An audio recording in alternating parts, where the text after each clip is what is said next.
E-KYC करत असताना बहिणींना येणारे अनेक प्रश्न. पती आणि वडील नाही ई-के.वाय.सी कशी करायची? ई-के.वाय.सी कोणी कोणी करायची? पती आणि वडिलांचा आधार नंबर कोणाचा टाकायचा? आणि वेबसाईट बंद आहे असे अनेक प्रश्न.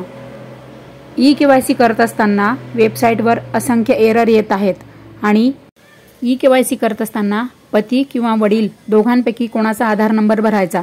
अशा अनेक प्रश्न, अनेक समस्या, सर्व तुमच्या प्रश्नांवर, सर्व समस्यांवर मी व्हिडिओमध्ये सर्व उत्तरे दिलेली आहेत आणि तुमच्या सर्व प्रश्नांवर, समस्यांवर उपाय सांगितलेले आहे. त्या मोठा व्हिडिओ आत्ताच अपलोड झालेला आहे.